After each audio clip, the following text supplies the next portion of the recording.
살려줘. 살려줘. 무릎이 시려왔습니다. 70년을 살면서 남의 집 바닥을 걸레질하게 될 줄은 몰랐습니다. 그것도 평생 살던 내 집 거실 바닥을 말입니다. 빨래는 손빨래로 하세요. 세탁기는 제가 쓰는 거니까요. 그 여자 한지영은 소파에 앉아 와인을 홀짝이며 말했습니다. 37살이라던 그녀의 눈빛은 칼날처럼 차갑고 날카로웠습니다. 제대로 닦지 않으면 한 달 계약 취소해요. 그럼 할머니 다시 쪽방으로 돌아가시는 거죠. 손에 쥔 걸레가 떨렸습니다. 분하고 억울했지만 참아야 했습니다. 한 달만 버티면 이 집에서 다시 살 수 있다고 했으니까요. 내 집, 내가 30년을 살았던 이 집에서요. 불과 석 달 전만 해도 나는 이 집의 주인이었습니다. 작지만 따뜻한 우리 집이었죠. 하지만 남편이 세상을 떠나고 나서야 알게 되었습니다. 그가 친구 보증을 잘못 써서 2억이 넘는 빚을 남겼다는 것을요. 집은 경매로 넘어갔고 나는 쪽방촌으로 쫓겨났습니다. 그런데 이 집을 낙찰받은 사람이 내게 연락을 해왔습니다. 박순자 씨, 한 달만 제 집 청소를 해주세요. 그럼 다시 이 집에서 살게 해드리죠. 월세도 받지 않을게요. 너무 좋은 조건이었습니다. 의심스러웠지만 달리 방법이 없었어요. 그렇게 나는 이 여자의 제안을 받아들였습니다. 고아원도 제대로 못 지켜낸 주제에 집은 지킬 줄 알았어요? 한지영이 비웃듯 던진 그 말에 온몸이 얼어붙었습니다. 고아원이라고요?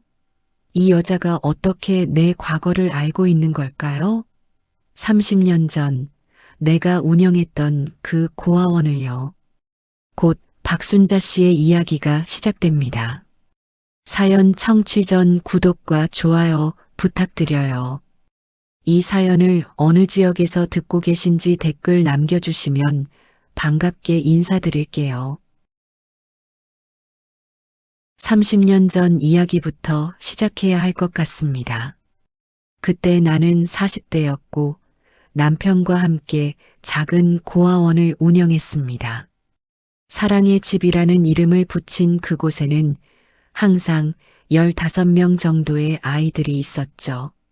아침마다 아이들 식사 준비하고 학교 보내고 밤에는 숙제 봐주고 재우는 게 일상이었습니다.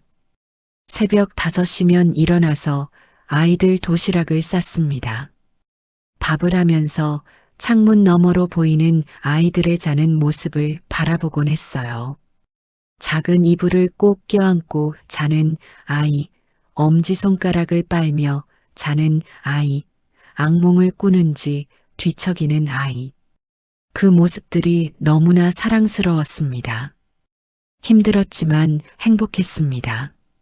아이들이 원장 선생님하고 달려와 안길 때, 시험에서 좋은 성적 받았다고 자랑할 때, 그럴 때마다 가슴이 벅찼어요.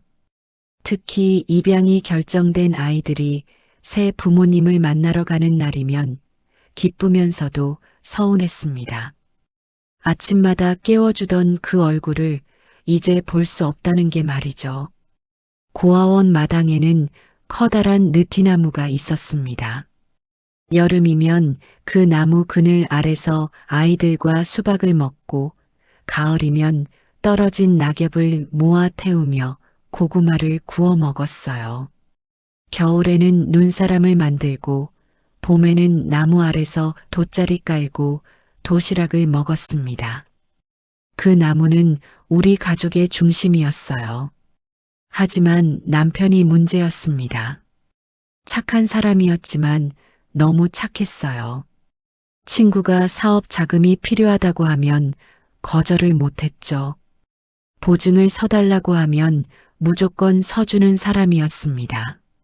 순자야, 친구가 어려울 때 도와주는 게 인간의 도리 아니겠나? 나중에 우리가 어려울 때도 도와줄 거야. 남편은 그렇게 말하며 서류에 도장을 찍었습니다. 한 번, 두 번, 세 번. 나는 불안했지만 남편을 믿었어요. 그가 나쁜 사람은 아니었으니까요. 다만 너무 순진했을 뿐입니다. 처음 두 번은 운이 좋았습니다. 친구들이 성실하게 빚을 갚아나갔으니까요. 하지만 세 번째는 달랐습니다.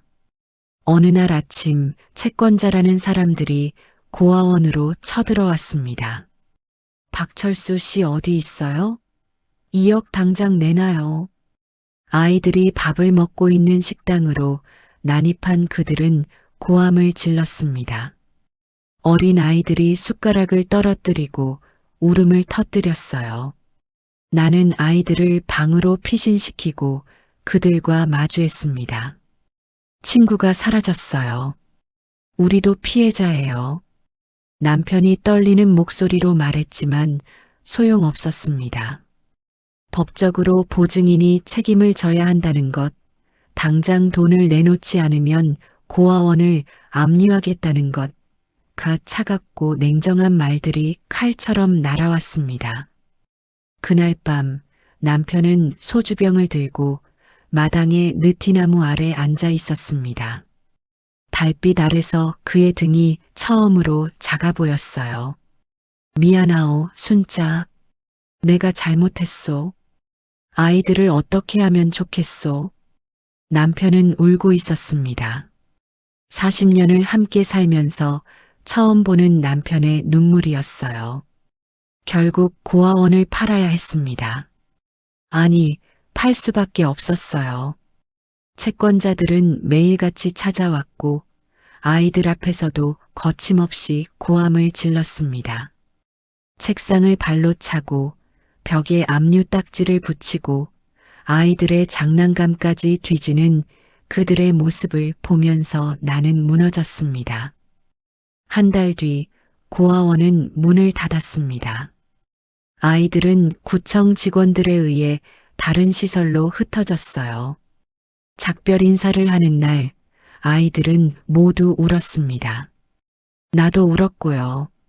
특히 입양을 일주일 앞두고 있던 아이들이 있었는데 고아원 폐쇄로 모든 절차가 꼬이면서 입양이 무산되었다는 소식을 나중에 들었습니다.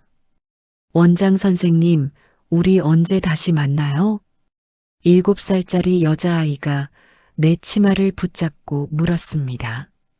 나는 대답할 수 없었어요.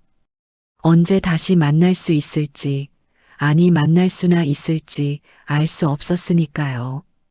그 후로 우리는 이 작은 집으로 이사를 왔습니다. 고아원 매각 대금으로 빚의 절반을 갚고 남은 돈으로 산 낡은 집이었어요. 남편은 공사판에서 막노동을 했고 나는 식당 설거지를 하며 나머지 빚을 갚아나갔습니다. 20년이 걸렸습니다.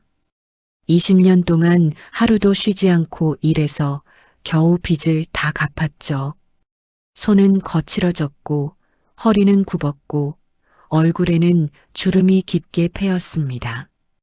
하지만 빚을 다 갚았다는 안도감이 있었어요. 그리고 남편은 쓰러졌습니다. 과로였어요. 병원에서 일주일을 버티다가 내 손을 꼭 잡고는 눈을 감았습니다. 미안하오, 순자. 당신을 고생만 시켰소. 다음 생에는 꼭 잘해주겠소. 그게 남편의 마지막 말이었습니다. 나는 남편의 손을 놓을 수가 없었어요. 40년을 함께한 사람, 비록 실수도 많았지만 진심으로 나를 사랑해준 사람이었으니까요. 장례를 치르고 정신을 차려보니 또 빚이 생겨 있었습니다. 남편이 마지막까지 친구를 못 버렸더군요. 3년 전에 또 보증을 서줬던 겁니다. 이번에는 5천만 원. 친구는 이미 해외로 도피한 상태였고 나는 70세의 나이에 다시 빚더미에 앉게 되었습니다. 집을 지킬 수 없었습니다. 경매 공고가 나갔고 누군가 이 집을 낙찰받았습니다. 나는 짐을 싸면서 남편의 옷을 만졌어요. 아직도 그의 냄새가 남아있는 것 같았습니다. 거실 벽에 걸린 아이들 사진을 내리면서 또 울었고요. 쪽방촌으로 이사한 날 나는 처음으로 죽고 싶다는 생각을 했습니다. 3평도 안 되는 좁은 방, 공동 화장실, 곰팡이 냄새가 진동하는 그곳에서 혼자 누워 천장을 바라보면서 생각했어요. 내 인생이 왜 이렇게 되었을까? 무엇을 잘못한 걸까? 그런데 일주일 후 낯선 번호로 전화가 왔습니다. 박순자 씨, 저는 한지영이라고 합니다.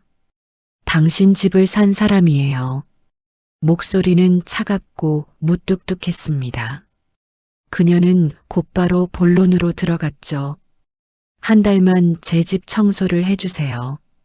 아침 8시부터 저녁 6시까지, 월요일부터 토요일까지. 그럼 다시 그 집에서 살게 해드리죠. 월세도 없어요. 너무 황당한 제안이었습니다. 왜 그런 조건을 거는지, 무슨 속셈인지 알 수 없었어요. 하지만 나는 거절할 수 없었습니다. 쪽방의 곰팡이 냄새, 밤마다 들리는 옆방 부부의 싸움 소리, 공동 화장실에서 마주치는 낯선 사람들의 눈빛. 그곳에서는 더 이상 살 수 없었어요. 그렇게 나는 다시 내 집으로 돌아왔습니다. 하지만 주인으로서가 아니라 청소부로서 말입니다. 첫날부터 굴욕이었습니다. 한지영은 현관문을 열자마자 나를 위아래로 훑어보더니 차갑게 말했습니다. 신발은 현관 구석에 벗어두세요. 제 신발 옆에 두지 마시고요. 청소부 신발이랑 제 구두랑 같이 놓으면 더러워지니까요. 가슴이 철렁했지만 참았습니다. 한 달만 버티면 되니까요. 나는 고개를 숙이고 신발을 구석에 가지런히 벗어놓았습니다. 거실로 들어서자 그녀는 소파에 앉아 다리를 꼬고 나를 내려다보았습니다. 명품 브랜드의 정장을 입은 그녀는 마치 여왕처럼 보였어요. 반면 나는 낡은 추리닝을 입은 초라한 늙은이였습니다. 청소도구는 저기 창고에 있어요. 직접 꺼내서 쓰세요. 아, 그리고 제 방은 절대 들어오지 마세요. 제가 나올 때까지 기다렸다가 청소하는 거예요. 알겠죠? 알겠습니다. 목소리를 낮춰 대답했습니다. 그녀의 눈빛이 너무 차가워서 감히 크게 말할 수가 없었어요. 청소는 생각보다 고된 작업이었습니다. 거실, 주방, 화장실, 복도, 구석구석 먼지 하나 없이 닦아야 했어요. 무릎을 꿇고 바닥을 닦는데 관절이 비명을 질렀습니다. 70년을 살아온 이 몸이 견디기에는 너무 힘든 자세였죠. 점심시간이 되자 한지영이 부엌으로 왔습니다.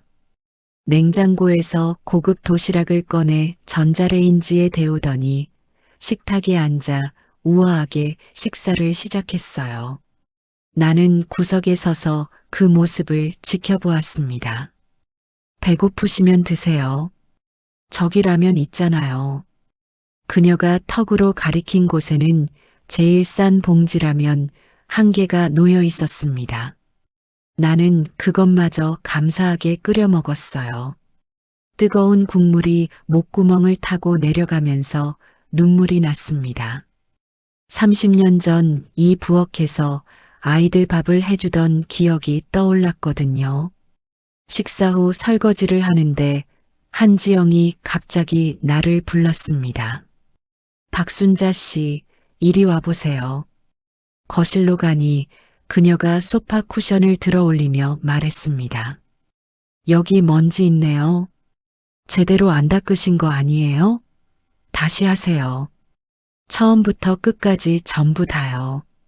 하지만 저는 방금 변명하려던 순간 그녀의 눈빛이 얼음장처럼 차가워졌습니다. 변명하지 마세요. 일을 제대로 못하면서 무슨 변명이에요? 70살이면 경험도 많으실 텐데 청소 하나 제대로 못하세요? 얼굴이 화끈거렸습니다. 하지만 나는 다시 걸레를 들고 처음부터 거실을 닦기 시작했어요. 허리가 끊어질 것 같았지만 참았습니다. 오후 내내 청소를 했습니다. 창문을 닫고 화장실 타일을 문질렀고 싱크대를 광이 나도록 닦았어요. 손은 세제 때문에 빨갛게 부어올랐고 무릎은 바닥에 오래 닿아 있어서 퍼렇게 멍이 들었습니다. 저녁 6시가 되자 한지영이 나타났습니다. 그녀는 흰 장갑을 끼고 집안을 돌아다니며 먼지를 확인했어요. 마치 군대 내무반 검사 같았습니다. 화장실 거울에 물때 자국 있네요. 내일은 더 깨끗이 닦으세요. 그리고 주방 개수대 배수구, 머리카락 한 올 있었어요. 이런 건 매일 확인해야죠. 예, 알겠습니다. 고개를 숙이고 대답했습니다. 그녀는 만족스럽다는 듯 고개를 끄덕이더니 현관으로 걸어갔어요. 내일 아침 8시까지 오세요. 늦으면 그날은 일한 걸로 안 쳐요.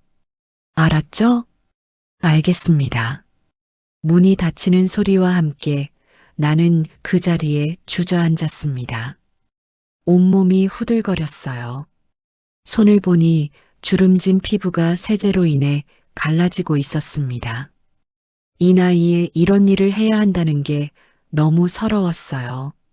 하지만 쪽방으로 돌아가는 길은 더 참담했습니다. 좁은 골목, 쓰레기 냄새, 취객들의 고함 소리. 이곳이 지금 내가 사는 곳이라는 현실이 너무 비참했습니다. 방에 들어와 누우니 천장에 곰팡이 얼룩이 보였습니다. 예전에는 넓은 방에서 편히 잤는데 지금은 다리를 쭉 뻗을 수도 없는 좁은 공간에서 잠을 청해야 해요. 다음 날도 그 다음 날도 똑같았습니다. 아침 8시에 출근해서 저녁 6시까지 쉬지 않고 청소를 했어요. 한지영은 매일 새로운 트집을 잡았습니다. 이 구석 먼지 안 닦으셨네요. 창틀 여기 더러워요. 화장실 바닥에 물기 남았어요. 그녀의 지적은 끝이 없었습니다. 마치 일부러 흠을 찾아내는 것 같았어요. 일주일이 지난 어느 날 나는 용기를 내서 물었습니다.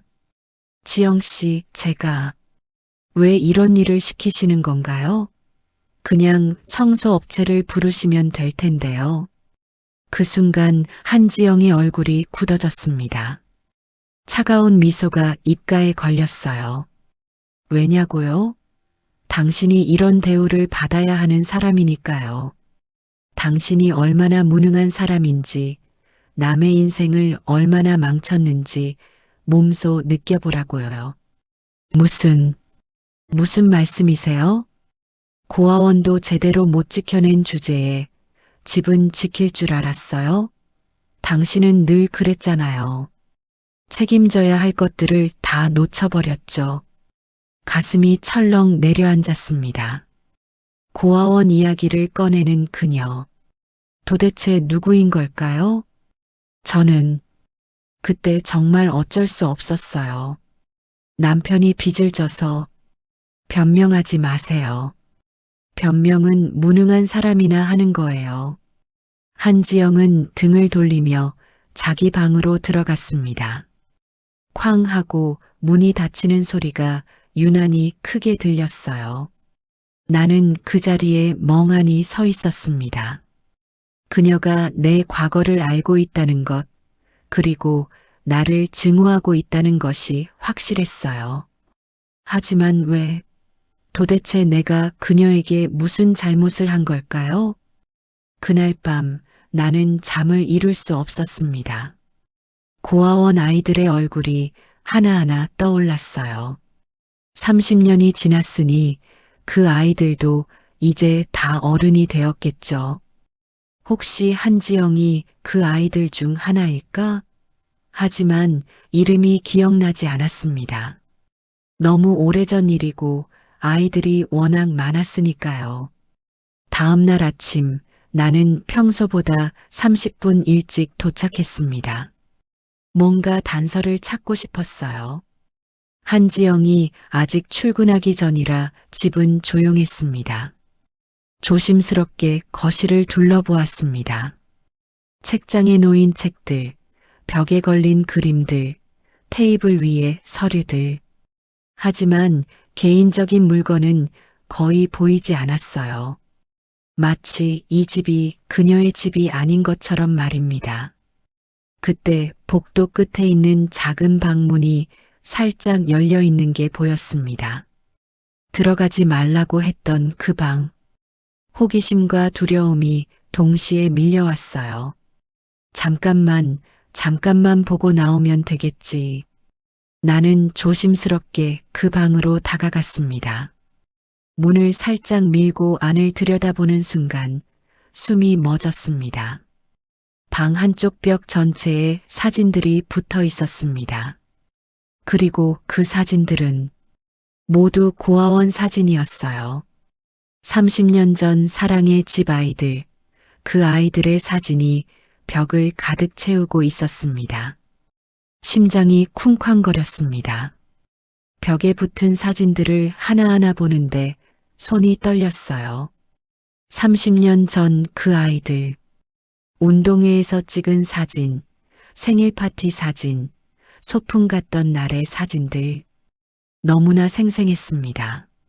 사진 속 아이들은 모두 웃고 있었어요. 그 웃음 뒤에 숨겨진 아픔을 나는 알고 있었죠. 부모에게 버림받은 상처, 사랑받지 못한다는 두려움. 하지만 그래도 그 아이들은 웃으려고 애썼습니다. 한 장의 사진 앞에서 발걸음이 멈췄습니다. 내가 한 여자아이를 안고 있는 사진이었어요. 7살쯤 되어 보이는 그 아이는 내 품에 꼭 안겨 환하게 웃고 있었습니다. 사진 아래에는 손글씨로 메모가 적혀 있었어요. 한지영, 7세. 2000년 3월 촬영. 입양 예정일 2000년 6월 15일. 온몸에 피가 얼어붙는 것 같았습니다. 한지영.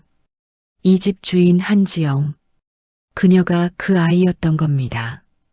사진 속 아이의 얼굴을 자세히 들여다보니 지금의 한지영과 눈매가 비슷했어요.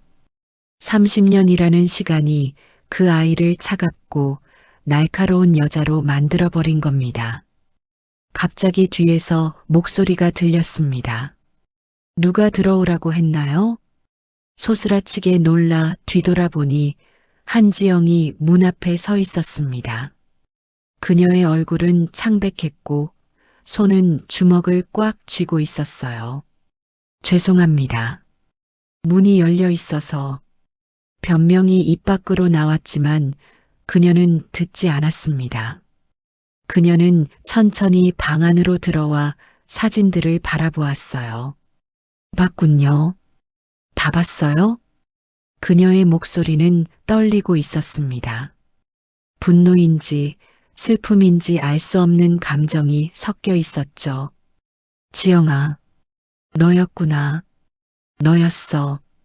내 입에서 자연스럽게 그 이름이 나왔습니다. 그 순간 기억이 물밀듯이 쏟아져 들어왔어요. 7살 지영이 아침마다 내 방문을 두드리며 원장 선생님하고 불렀던 그 작은 목소리가 들리는 것 같았습니다. 함부로 이름 부르지 마세요. 당신한테 그럴 자격 없어요. 한지영이 쏘아붙였습니다. 그녀의 눈에 눈물이 맺혀 있었지만 흘리지는 않았어요. 마치 울면 진다는 듯이 꾹 참고 있었습니다. 지영아, 나는 말을 마치기도 전에 그녀가 고함을 질렀습니다. 뭐라고요? 미안하다고요? 어쩔 수 없었다고요? 그따위 변명 듣고 싶지 않아요. 당신이 뭘 했는지 알아요? 당신이 나한테 뭘 한 건지 알기는 해요? 처음으로 그녀의 목소리에 감정이 실렸습니다. 30년 동안 쌓였던 분노와 원망이 폭발하는 것 같았어요. 입양 2주 앞두고 고아원이 문 닫았어요. 새 엄마 아빠를 만나기 2주 전에요. 나는 매일 캐리어에 짐을 싸고 기다렸어요. 새 옷도 준비했고 새 가족한테 보여줄 그림도 그렸죠. 근데 어느 날 갑자기 구청 아저씨들이 와서 나를 트럭에 태웠어요. 다른 시설로 간다고. 그녀의 목소리가 점점 커졌습니다. 원장 선생님은 어디 있냐고 물었어요. 당신한테 인사하고 싶다고, 입양 가면 편지 보내겠다고 약속했다고. 근데 아무도 대답 안 해줬어요. 그냥 날 트럭에 밀어넣고 문을 닫아버렸죠. 나는 아무 말도 할 수 없었습니다. 그날의 기억이 생생했어요. 아이들이 트럭에 실려가는 모습을 창문 너머로 지켜보면서 나는 소파에 쓰러져 울었습니다. 아이들에게 제대로 작별 인사도 못했던 그날. 새 시설은 지옥이었어요. 선생님들은 아이들을 때렸고 밥은 형편없었죠. 나는 매일 밤 울면서 원장 선생님을 찾았어요. 왜 날 버렸냐고, 내가 뭘 잘못했냐고. 입양은 취소됐어요. 서류가 꼬였다나 뭐라나. 결국 나는 그 지옥 같은 곳에서 17살까지 살았어요. 한지영은 벽에 붙은 사진을 손가락으로 가리켰습니다. 이 사진들 기억나요? 다 행복해 보이죠? 거짓말이에요. 전부 다 거짓말. 당신은 우리한테 사랑을 줬다고 생각하겠지만 결국 우리를 버렸잖아요. 책임지지 못할 사랑이면 주지 말았어야죠. 아니야, 지영아. 나는 말을 하려는데 목이 메었습니다. 변명할 말이 없었어요. 그녀의 말이 맞았으니까요. 나는 책임을 다하지 못했습니다. 당신 남편이 보증을 잘못 썼다고요? 그게 우리랑 무슨 상관이에요? 어른들의 실수를 왜 아이들이 짊어져야 하는데요? 나는 당신 남편 얼굴도 모르는데 왜 내 인생이 망가져야 했어요? 한지영이 다가와 내 얼굴을 똑바로 쳐다보았습니다. 그녀의 눈에는 증오와 슬픔이 뒤섞여 있었어요. 청소하라고 한 거 다 이유가 있어요. 당신이 얼마나 무력한 사람인지, 얼마나 쓸모없는 존재인지 느껴보라고요. 내가 그 시설에서 느꼈던 무력감을요. 그녀는 돌아서서 방을 나갔습니다. 문을 닫으면서 마지막으로 한마디를 던졌어요. 오늘부터 급여 없어요. 그냥 일만 하세요. 한 달 채우면 집에서 살게 해준다고 했으니까요. 그것만으로도 감사하게 생각해요. 쾅 하고 문이 닫혔습니다. 나는 그 자리에 주저앉았어요. 사진들이 붙은 벽을 바라보면서 눈물이 쏟아졌습니다. 30년 만에 만난 내 아이.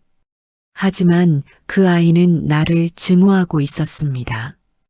그날 이후 한지영의 대우는 더욱 가혹해졌습니다. 아침마다 화장실을 칫솔로 닦게 했고 점심은 먹지 말라고 했어요.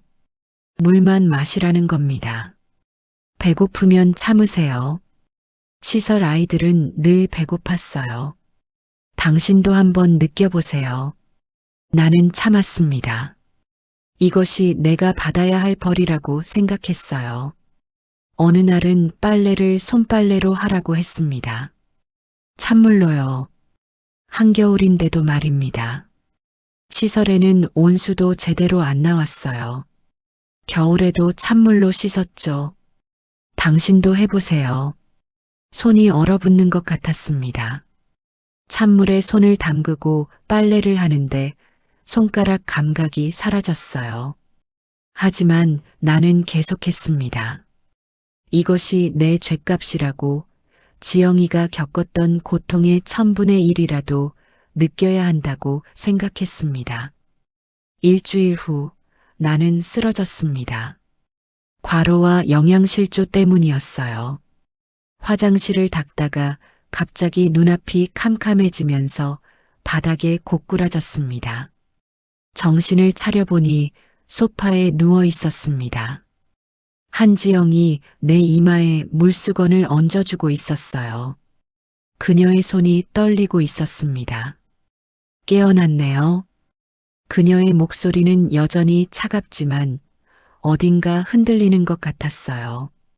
병원 가야 되는 거 아니에요? 괜찮아. 잠깐 어지러웠을 뿐이야.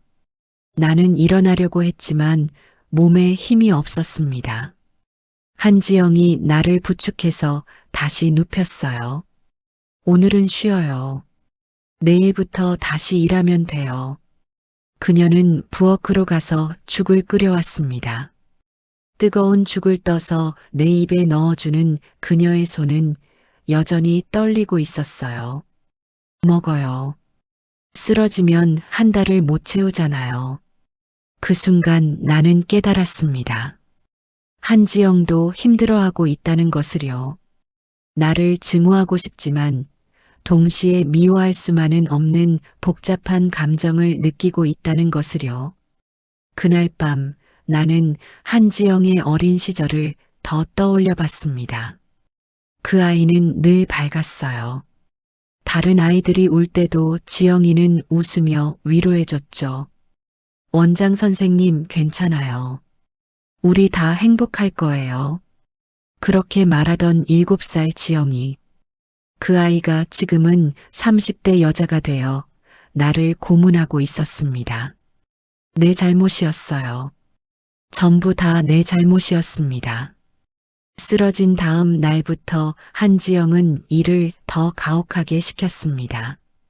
마치 내가 약해진 모습을 본 것이 자신을 화나게 만든 것처럼 말이죠. 어제 죽 끓여준 거 착각하지 마세요. 동정한 게 아니에요. 그냥 한 달을 채워야 제 계획이 완성되니까요. 그녀의 계획. 그게 뭔지 나는 두려웠습니다. 한 달이 끝나면 정말 이 집에서 살게 해줄까요? 아니면 더 큰 복수가 기다리고 있는 걸까요? 사흘 후 한지영이 낡은 상자 하나를 내 앞에 던졌습니다. 먼지가 풀풀 날리는 오래된 상자였어요. 이거 정리하세요. 다락에서 찾았는데 당신 것 같던데요. 상자를 열어보는 순간 숨이 멎었습니다. 안에는 고아원 시절의 물건들이 가득 들어 있었어요. 아이들이 그려준 그림들, 생일 카드들, 작은 편지들. 30년 전 내가 고아원에서 가져온 것들이었습니다. 손이 떨리면서 편지 하나를 펼쳤습니다. 삐뚤빼뚤한 글씨로 쓰인 편지였어요. 원장 선생님 사랑해요. 저 입양 가도 선생님 잊지 않을게요. 매년 편지 보낼게요. 지영이가. 가슴이 찢어지는 것 같았습니다. 7살 지영이가 쓴 편지. 입양을 앞두고 얼마나 설레었을까요? 얼마나 행복했을까요? 이거 보고 뭐 느끼는 거 있어요? 한지영이 차갑게 물었습니다. 지영아, 답답하네요. 그 편지 뒷면 보세요. 편지를 뒤집었습니다. 거기에는 다른 필체로 쓰인 글이 있었어요. 최근에 쓴 것 같았습니다. 이 편지를 쓴 아이는 입양 가지 못했습니다. 원장이 고아원을 지키지 못해서요.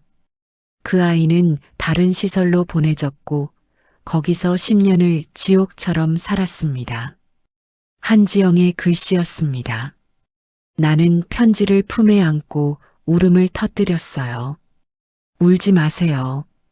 눈물로 용서받을 수 있다고 생각하면 큰 오산이에요. 그녀는 노트북을 꺼내서 내 앞에 놓았습니다. 화면에는 신문 기사가 떠 있었어요. 시설 아동 학대 논란, 폭행과 방치 일상화. 2005년 기사였습니다. 한지영이 보내진 그 시설에 관한 기사였어요. 여기 봐요. 이게 내가 간 곳이에요. 당신이 우리를 보낸 곳. 선생님들은 말 안 듣는다고 애들을 때렸어요. 빗자루로, 옷걸이로, 심지어 발로 차기도 했죠. 밥은 형편없었고 겨울에도 난방이 제대로 안 됐어요. 그녀가 다른 사진을 보여줬습니다. 15살쯤 되어 보이는 소녀의 사진이었어요. 짧게 자른 머리, 멍든 팔, 생기 없는 눈빛. 한지영이었습니다. 이게 나예요. 15살 때 선생님한테 맞고 난 다음 날 찍은 거죠. 왜 맞았냐고요? 밥을 남겼다고요. 배가 아파서 못 먹겠다고 했더니 배부른 소리 하지 말라면서 뺨을 때렸어요. 나는 입을 막고 흐느꼈습니다. 이 아이가, 내 지영이가 이런 고통을 겪었다니. 그것뿐이 아니에요. 나는 공부를 잘했거든요. 선생님이 영재 교육 프로그램에 신청해 주겠다고 했어요. 근데 시설장이 거부했죠. 그런 거 할 돈 없다고. 그래서 나는 혼자 공부했어요. 도서관에서 책을 빌려서 새벽까지 읽었죠. 한지영의 목소리가 떨렸습니다. 17이 되자마자 시설을 나왔어요. 편의점에서 알바하면서 검정고시 받고 대학도 장학금으로 갔어요.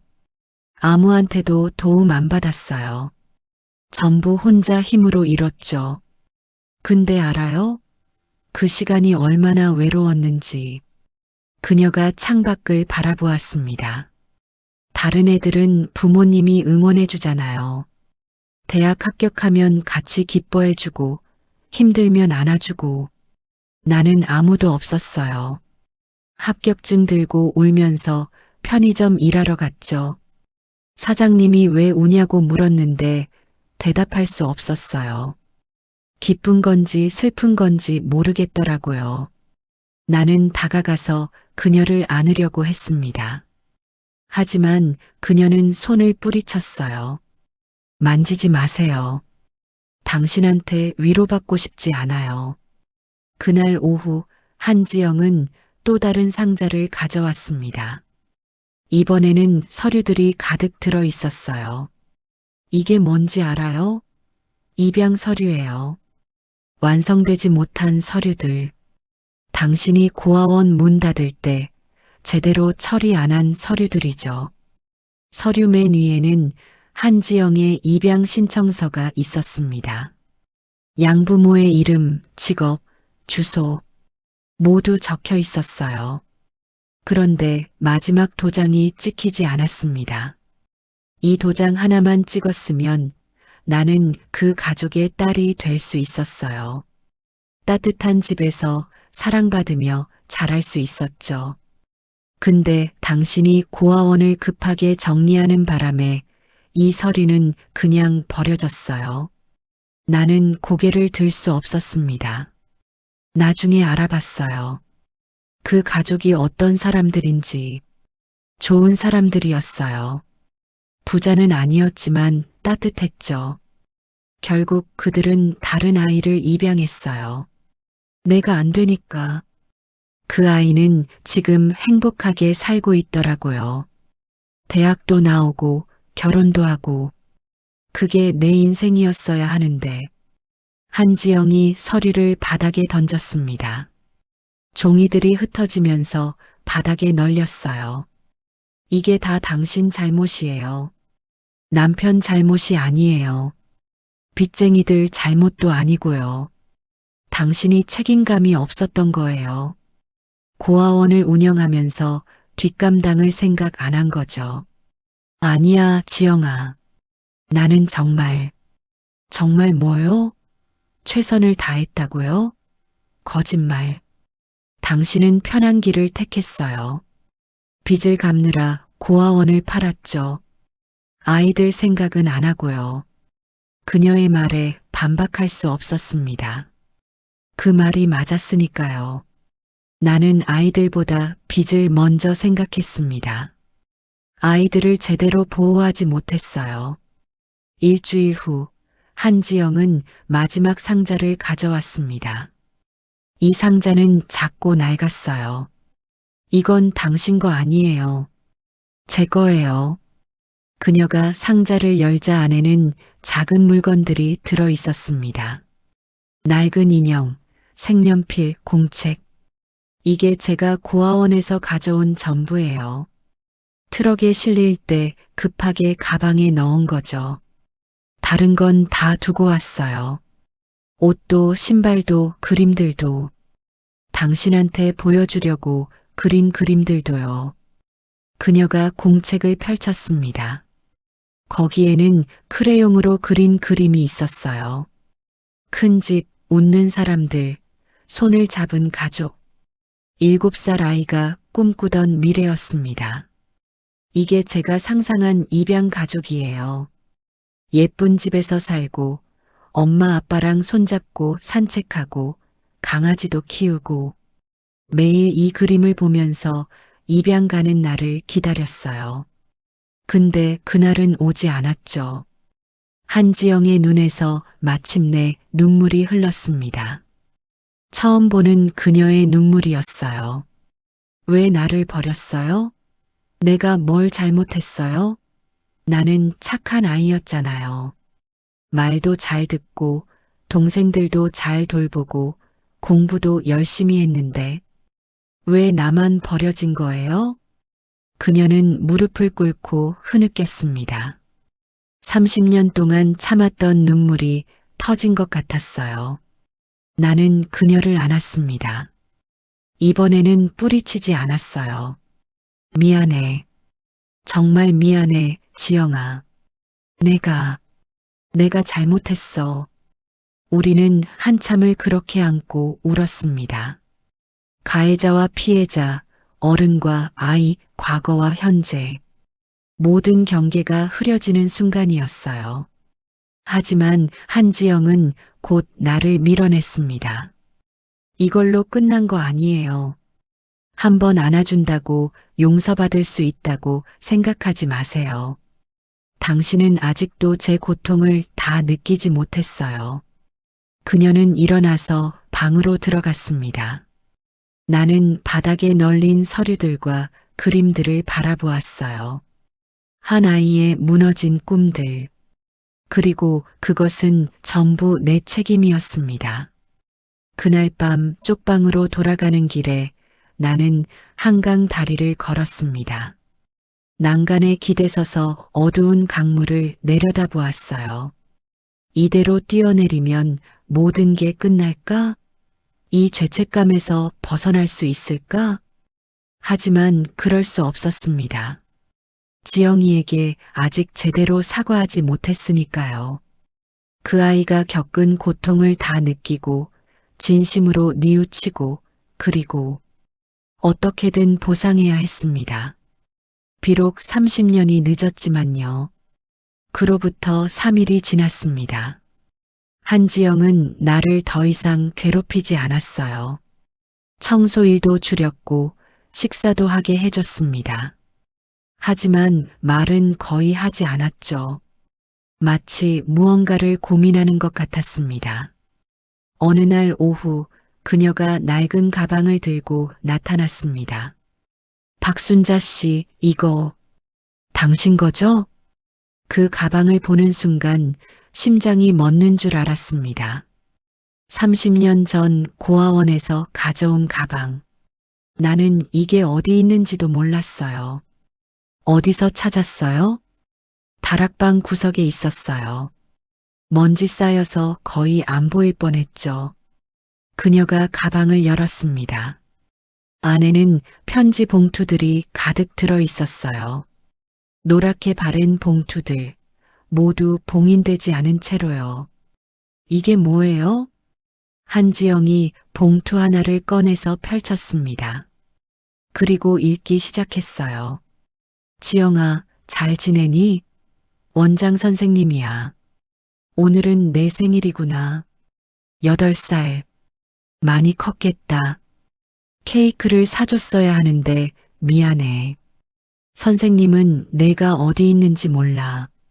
구청에 물어봤지만 개인정보라며 안 알려주더구나. 하지만 선생님은 매년 내 생일을 기억할게.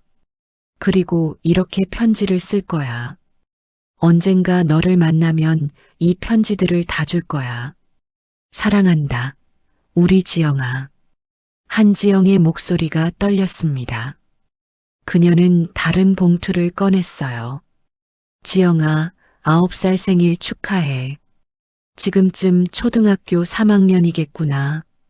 공부는 잘하고 있니? 선생님은 내가 똑똑한 아이라는 거 알아. 그 시설에서 잘 지내고 있기를 바란다. 밥은 잘 먹니? 아프지는 않니? 선생님이 가서 안아주고 싶지만 갈 수가 없어. 미안해, 지영아. 그녀는 계속해서 편지들을 꺼냈습니다. 10살, 11살, 12살. 매년 생일마다 쓴 편지들이었어요. 지영아, 15살이 됐구나. 이제 중학생이겠지? 사춘기가 와서 힘들 텐데 선생님이 옆에 없어서 미안해. 너는 혼자가 아니야. 선생님이 늘 너를 생각하고 있어. 매일 밤 자기 전에 너를 위해 기도한단다. 한지영의 손이 떨렸습니다. 그녀는 마지막 봉투를 꺼냈어요. 지영아, 37살 생일 축하해. 작년에 우연히 신문에서 내 기사를 봤어. 투자회사 대표가 됐다고. 정말 자랑스러웠어. 우리 지영이가 이렇게 훌륭하게 컸구나. 선생님은 이제 70이야. 남편도 세상을 떠났고 집도 잃었어. 하지만 괜찮아. 너를 볼 수 있다면 단 한 번만이라도 만나서 이 편지들을 전해줄 수 있다면 그것으로 충분해. 사랑한다. 우리 지영아. 늘 사랑했고 앞으로도 사랑할 거야. 마지막 편지는 오래 쓴 것이었습니다. 한 달 전에요. 한지영은 편지들을 무릎에 쏟아놓고 울기 시작했습니다. 30년치의 편지. 한 번도 전달되지 못한 사랑의 기록들. 왜 보내지 않았어요? 내 목소리도 떨렸습니다. 주소를 몰랐어. 구청에서 알려주지 않았고 시설에 전화했지만 개인정보라며 거절당했어. 나는 너를 찾을 수가 없었어. 그래서 이렇게 편지를 쓰고 또 썼어. 언젠가 너를 만날 수 있을 거라고, 그때 이 편지들을 전해줄 수 있을 거라고 믿으면서. 한지영이 가방 안을 뒤졌습니다. 그리고 작은 통장을 꺼냈어요. 이건 뭐예요? 통장을 펼쳐보니 정기적으로 입금된 기록들이 있었습니다. 매달 5만 원씩 30년 동안 너를 위해 모은 거야. 비록 작은 돈이지만 식당 설거지하면서 조금씩 모았어. 나중에 너를 만나면 주려고. 내가 필요할 때 쓰라고. 한지영이 통장 뒷면을 보더니 숨을 죽였습니다. 거기에는 예금주 이름이 적혀 있었어요. 한지영 앞으로요. 당신, 제 이름으로 만들었어요? 처음부터 내 거였어, 지영아. 나는 그냥 보관하고 있었을 뿐이야. 통장의 잔액은 2천만 원이 넘었습니다. 30년 동안 한 번도 찾지 않고 모은 돈이었어요. 한지영은 가방을 다시 뒤지기 시작했습니다. 그리고 하나씩 물건들을 꺼냈어요. 작은 한복, 새 신발, 예쁜 머리핀들. 이건 입양 갈 때 입히려고 준비한 거야. 내가 가장 예쁜 모습으로 새 가족을 만났으면 해서. 근데 그 기회를 주지 못했지. 한복은 7살 아이 사이즈였습니다. 30년이 지나도 그대로 보관되어 있었어요. 가방 맨 밑에서 한지영이 두꺼운 파일을 꺼냈습니다. 먼지를 털어내고 펼쳐보니 입양 서류였습니다. 이건 완성된 서류네요. 나는 고개를 끄덕였습니다. 마지막 날까지 싸웠어. 채권자들이 고아원을 비우라고 했지만 나는 너의 입양 서류만은 완성하려고 했어. 도장을 받으러 구청을 3번이나 갔지. 근데 채권자들이 나를 막았어. 차에 태워서 집으로 끌고 갔지. 그 사이에 너희 아이들은 트럭에 실렸고 그날이 떠올랐습니다. 채권자 2명이 나를 차에 밀어넣고 문을 잠갔어요.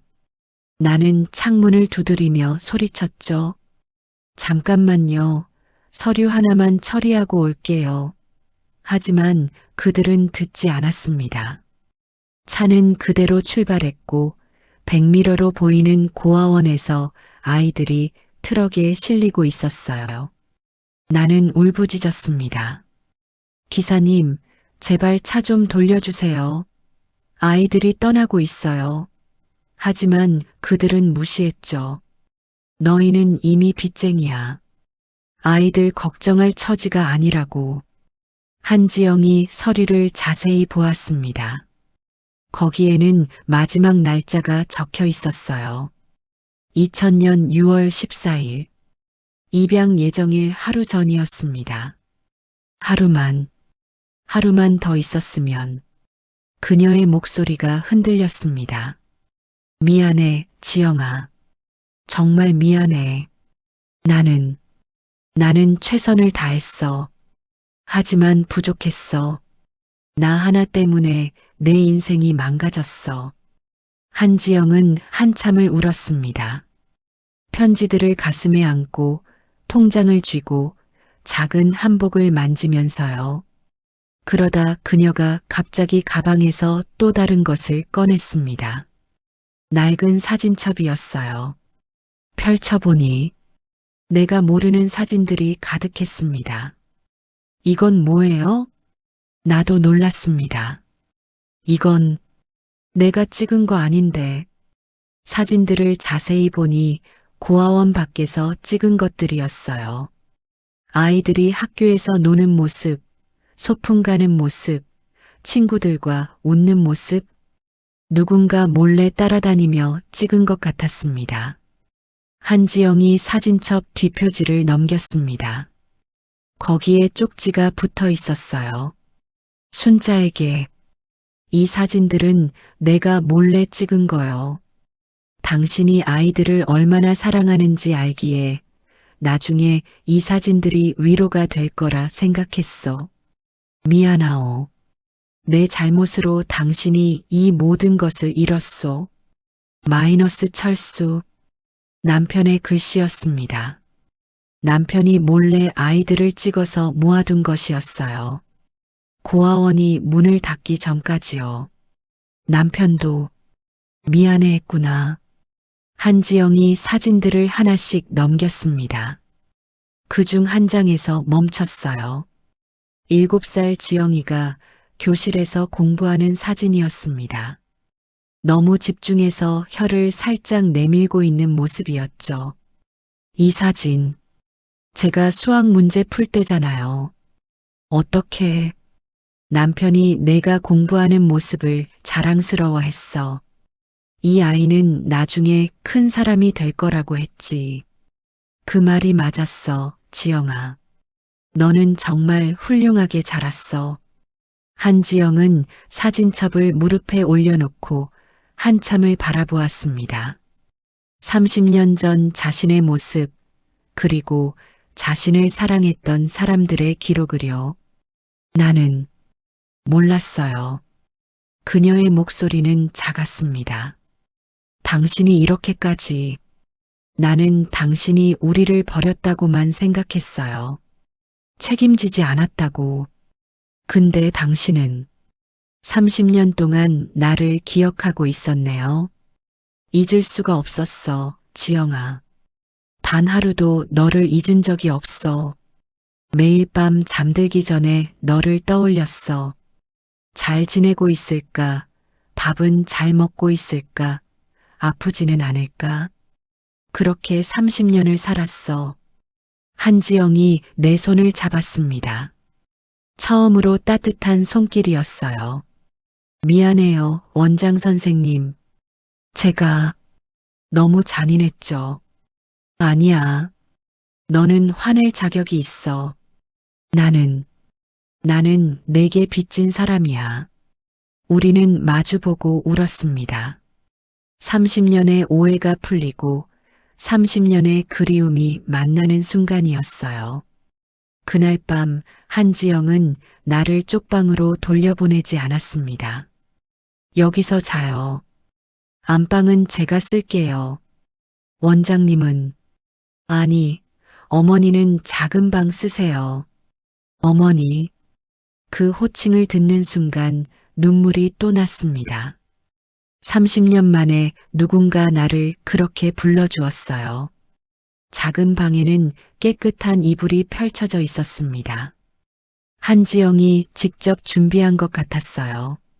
침대 옆 탁자에는 물과 수건, 그리고 작은 메모가 놓여 있었습니다. 편히 주무세요. 필요한 거 있으면 언제든 깨우세요. 나는 이불을 덮고 누웠습니다. 3평 쪽방과는 비교도 안 되는 포근함이었어요. 하지만 잠이 오지 않았습니다.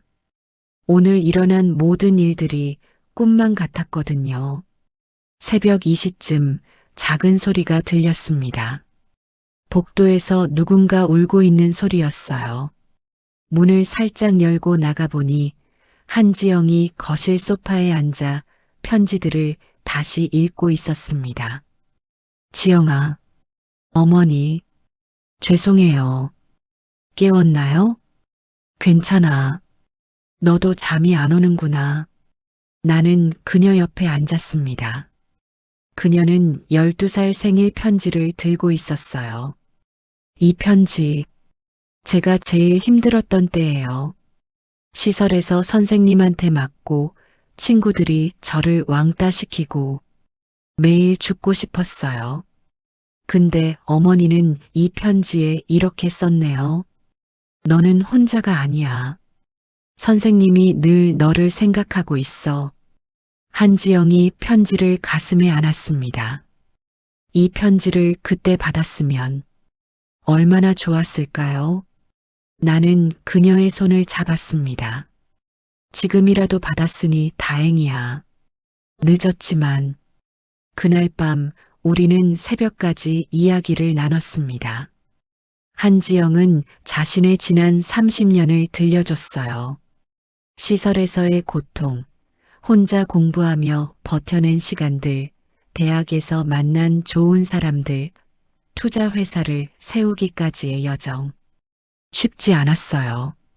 장학금만으로는 생활이 안 돼서 밤에는 편의점 알바, 주말에는 과외를 했죠. 잠은 하루에 4시간 정도밖에 못 잤어요. 근데 포기하고 싶지 않았어요. 성공해서 당신을 찾아야 했으니까요. 나를 찾아? 복수하려고요. 어머니를 찾아서 똑같이 고통을 주려고 했어요. 그래서 3년 전부터 어머니를 찾기 시작했죠. 흔적을 더듬어서 이 집을 찾았고 경매로 넘어간다는 걸 알았어요. 그래서 낙찰받았죠. 그래서 나한테 청소를 시킨 거구나. 네. 어머니가 겪었던 무력함을, 제가 시설에서 느꼈던 그 굴욕을 똑같이 느끼게 하려고요. 근데 한지영이 눈물을 닦았습니다. 어머니가 한 번도 변명하지 않더라고요. 화를 내지도 않고 그냥 묵묵히 일하시면서 미안하다고만 하셨잖아요. 그 모습을 보면서 제 마음이 흔들렸어요. 나는 그녀를 꼭 안아줬습니다. 미안해, 지영아. 정말 미안해. 다음 날 아침 한지영이 아침 식사를 준비했습니다. 근사한 한정식이었어요. 제가 요리는 잘 못하는데 어제 새벽에 유튜브 보면서 배웠어요. 밥을 먹으면서 나는 물었습니다. 지영아, 너 가족은 없니? 결혼은 했고? 한지영이 고개를 저었습니다. 혼자예요. 결혼할 생각도 없고요. 사실 사람을 믿는 게 어려워요. 버림받을까봐 무서워서요. 가슴이 아팠습니다. 어린 시절의 상처가 아직도 그녀를 괴롭히고 있었어요. 지영아, 이제 혼자가 아니야. 나는 너를 다시는 떠나지 않을 거야. 정말요? 그녀의 눈빛이 어린아이처럼 순수해졌습니다. 37세 여자가 아니라 7세 소녀가 된 것 같았어요. 약속해. 내가 살아있는 한 나는 내 곁에 있을 거야. 그날부터 우리의 일상이 시작되었습니다. 한지영은 회사에 가고 나는 집안일을 했어요. 하지만 이번에는 청소부가 아니라 어머니로서였죠. 저녁이면 한지영이 회사 이야기를 들려줬습니다. 힘든 일, 기쁜 일, 걱정되는 일. 나는 그냥 들어주었어요. 조언하기보다는 공감해 주려고 했죠. 어머니, 오늘 큰 계약 성사됐어요. 그녀가 들뜬 목소리로 말했습니다. 정말? 우리 지영이 대단하네. 우리 지영이라고 하셨어요? 한지영의 눈에 눈물이 맺혔습니다. 그럼 넌 우리 딸이잖아. 그날 밤 한지영은 내 방으로 왔습니다. 손에 뭔가를 들고요. 어머니, 이거 받아주세요. 호적 등본이었습니다. 한지영이 나를 양어머니로 입적하는 서류였어요. 지영아, 이건 30년 늦었지만 그래도 하고 싶어요. 법적으로라도 어머니 딸이 되고 싶어요. 나는 서류를 받아들고 울었습니다. 30년 전에 못 이룬 꿈이 지금 이뤄지는 거였어요. 일주일 후 우리는 함께 구청에 갔습니다. 서류를 제출하고 도장을 받았어요. 그 순간 한지영은 공식적으로 내 딸이 되었습니다. 돌아오는 길에 한지영이 말했습니다. 어머니, 저기 갈까요? 그녀가 가리킨 곳은 옛 고아원 자리였습니다. 지금은 아파트가 들어서 있었지만 입구에 작은 공원이 있었어요. 공원 한가운데에는 큰 느티나무가 있었습니다. 30년 전 그 나무, 아직도 그 자리에 서 있었어요. 이 나무, 아직도 있네요. 한지영이 나무를 만졌습니다. 여름마다 이 나무 밑에서 수박 먹었지. 기억나니? 기억해요. 언니들이랑 씨 멀리 뱉기 시합했어요. 우리는 나무 밑에 앉았습니다. 30년 전처럼요. 어머니, 다른 아이들은 어떻게 됐을까요? 나도 궁금했어요. 15명의 아이들. 지금쯤 다들 어른이 되어서 어딘가에서 살고 있겠죠. 찾아볼까? 다시 모일 수 있을까? 한지영이 내 손을 꼭 잡았습니다. 찾아봐요. 다 같이 만나고 싶어요. 그리고 어머니가 우리를 잊지 않았다는 걸 알려주고 싶어요. 그날부터 우리는 아이들을 찾기 시작했습니다. 한지영이 사립탐정을 고용했고 SNS에도 글을 올렸어요. 하나씩 연락이 오기 시작했습니다. 첫 번째로 찾은 건 민수였습니다. 지금은 초등학교 선생님이 되어 있었어요. 원장 선생님, 정말 선생님이세요? 민수는 나를 보자마자 울었습니다. 그리고 우리는 꼭 껴안았죠. 두 번째는 수진이었습니다. 간호사가 되어 있었어요. 선생님, 보고 싶었어요. 정말 보고 싶었어요. 한 명, 두 명, 아이들이 돌아왔습니다. 30년 만에 재회였어요. 한 달 후, 우리는 그 느티나무 아래서 모임을 가졌습니다. 15명 중 12명을 찾았어요. 3명은 연락이 닿지 않았지만 계속 찾을 예정이었죠. 선생님, 그동안 어떻게 지내셨어요? 다들 궁금해했습니다. 나는 솔직하게 말했어요. 고아원이 문을 닫고 빚을 갚고 남편을 잃고 집까지 잃었다고. 그리고 지영이를 다시 만났다고. 아이들은 이해한다고 했습니다. 선생님 잘못이 아니에요. 그때 선생님도 힘드셨을 거예요. 민수가 말했습니다. 저희는 선생님이 주신 사랑을 기억해요. 그게 저희를 버티게 했어요. 수진이도 고개를 끄덕였습니다. 우리는 느티나무 아래서 사진을 찍었습니다. 30년 전처럼요. 이제는 모두 어른이 되었지만 마음만큼은 여전히 그때 그 아이들이었습니다. 한지영이 내 귀에 속삭였습니다. 어머니, 행복해요. 정말 행복해요. 나도 행복해, 우리 딸. 30년 만에 다시 찾은 가족. 비록 늦었지만 우리는 다시 만났습니다. 그리고 이제 앞으로 나아갈 수 있었어요. 1년이 흘렀습니다. 그 사이 많은 것이 변했어요. 한지영은 회사 일을 조금 줄이고 집에 있는 시간을 늘렸습니다. 저녁이면 함께 밥을 먹고 주말이면 장을 보러 다녔죠. 처음에는 어색했지만 점점 자연스러워졌어요. 어머니, 이거 어때요? 어머니한테 어울릴 것 같은데. 한지영이 예쁜 블라우스를 들어 보였습니다. 우리는 백화점에서 옷을 구경하고 있었어요. 너무 비싼 거 아니니? 괜찮아요. 딸이 어머니한테 옷 하나 사드리는 건데요. 딸, 그 말을 들을 때마다 가슴이 벅찼습니다. 옷을 사고 나와서 우리는 카페에 앉았습니다. 한지영이 따뜻한 차를 주문했어요. 어머니, 다음 주 고아원 아이들 모임 있죠? 제가 장소 예약했어요. 어디로? 옛날 고아원 근처 한정식 집이요.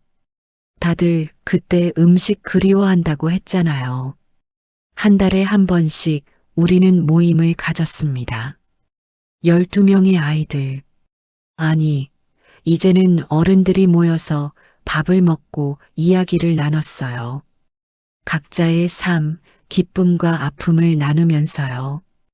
그중 막내였던 영희가 결혼을 한다는 소식을 전해왔습니다. 원장 선생님, 줄에 서주실 수 있으세요? 내가? 네, 선생님이 저한테는 부모님이세요. 꼭 부탁드려요. 결혼식 날 나는 단상에 올라 영희를 바라봤습니다. 30년 전 3살이었던 그 아이가 이제 신부가 되어 있었어요. 영희는 고아원에서 가장 어렸던 아이였습니다. 밤마다 엄마를 찾으며 울던 아이였죠. 하지만 지금 이 자리에 서 있는 영희는 행복한 여자였습니다. 주례사를 하면서 나는 울컥했습니다. 사랑은 포기하지 않는 겁니다. 비록 헤어져도, 비록 길을 잃어도 다시 만날 수 있다는 걸 믿는 겁니다. 오늘 이 자리에 선 영희도, 그리고 저도 그것을 배웠습니다. 하객들은 박수를 쳤고 아이들은 울었어요. 우리 모두 같은 마음이었습니다. 피로연이 끝나고 한지영이 내게 다가왔습니다. 어머니, 저도 언젠가 결혼하고 싶어요. 그래, 좋은 사람 있니? 아직은 아니에요. 근데 이제는 준비가 된 것 같아요. 사람을 믿을 수 있을 것 같아요. 나는 그녀의 손을 꼭 잡았습니다. 30년의 상처가 조금씩 치유되고 있었어요. 어느 날 저녁 한지영이 서류 봉투를 내밀었습니다. 어머니, 이거 보세요. 집 등기부등본이었습니다. 그런데 소유자란에 내 이름이 적혀 있었어요. 지영아, 이게 무슨 어머니 집이에요. 제가 어머니 명의로 바꿨어요. 이제 진짜 어머니 집이에요. 안 돼. 이건 내가 산 집인데. 한지영이 고개를 저었습니다. 아니에요. 이 집은 원래 어머니 거였어요. 제가 잠깐 빌려 쓴 거죠.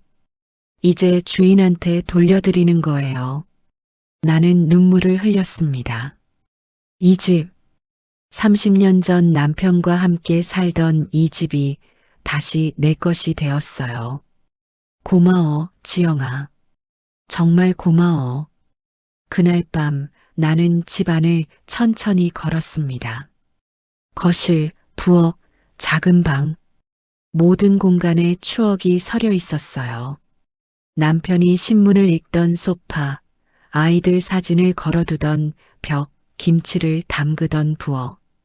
그리고 깨달았습니다. 집은 단순히 건물이 아니라는 것을요.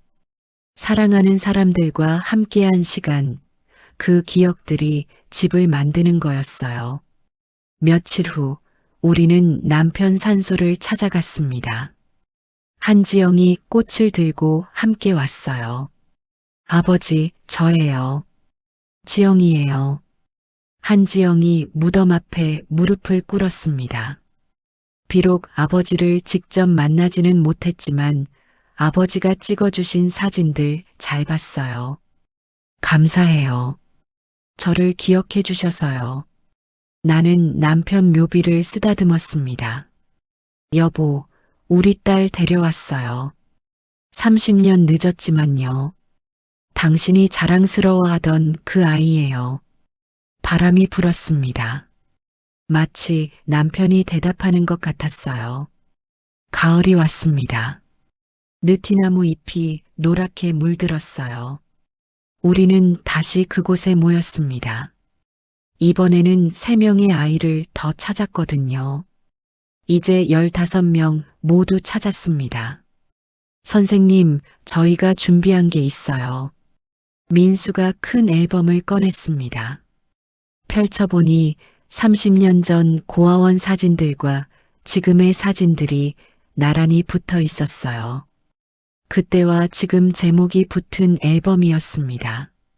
7살이던 지영이와 37살의 지영이, 5살이던 민수와 35살의 민수.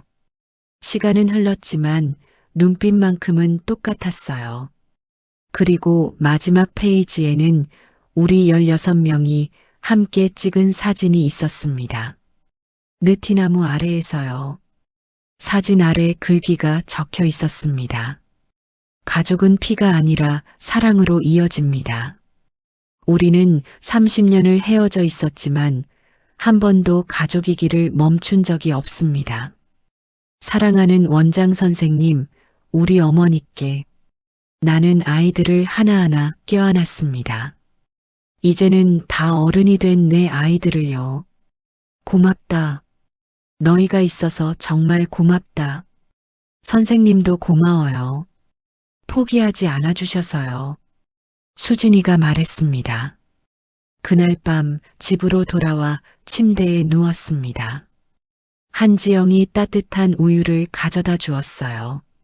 어머니, 행복하세요? 응, 아주 행복해. 70년을 살면서 지금이 가장 행복한 것 같아. 저도요. 37년 만에 처음으로 집에 온 기분이에요. 한지영이 내 이불을 덮어주고 나갔습니다. 문을 닫으며 작게 말했어요. 사랑해요, 어머니. 굿나잇. 나도 사랑해, 우리 딸. 잘 자렴. 어둠 속에서 나는 눈을 감았습니다. 30년 전 잃어버렸던 것들이 돌아왔어요. 집도, 아이들도, 그리고 살아갈 이유도요. 인생이 나를 무너뜨렸을 때 나는 모든 것을 잃었다고 생각했습니다. 하지만 지금 깨달았어요. 진정으로 중요한 것들은 잃어버릴 수 없다는 것을요. 사랑은 시간과 공간을 넘어서 남아 있습니다. 비록 30년이 걸렸지만 우리는 다시 만났습니다. 그리고 이제는 절대 놓지 않을 겁니다. 이것이 두 번째 기회라면 나는 이번에는 절대 놓치지 않을 거예요. 창밖으로 달빛이 비쳤습니다. 저 달은 30년 전에도 저기 있었겠죠. 고아원 아이들이 잠들던 밤에도, 내가 쪽방에서 울던 밤에도, 한지영이 홀로 버티던 밤에도, 변하지 않는 달처럼 우리의 사랑도 변하지 않았습니다. 이제 나는 알아요. 인생에서 늦은 때란 없다는 것을요. 70살이든 80살이든 다시 시작할 수 있습니다. 잃어버린 것을 되찾을 수 있고 상처는 치유될 수 있어요. 그리고 가장 중요한 것, 가족은 포기하지 않는 마음으로 만들어진다는 것. 피보다 진한 것은 함께 흘린 눈물이고 함께 나눈 아픔이고 서로를 향한 변하지 않는 사랑입니다. 나는 편안하게 잠이 들었습니다. 30년 만에 처음으로 악몽 없이 평화롭게요. 내일 아침이면 지영이가 깨워줄 겁니다. 그리고 우리는 함께 아침을 먹을 거예요. 가족으로서요. 이것이 나의 이야기입니다. 70년을 살아온 한 여자의 이야기. 모든 것을 잃고 모든 것을 되찾은 이야기. 그리고 사랑은 절대 사라지지 않는다는 것을 증명한 이야기입니다.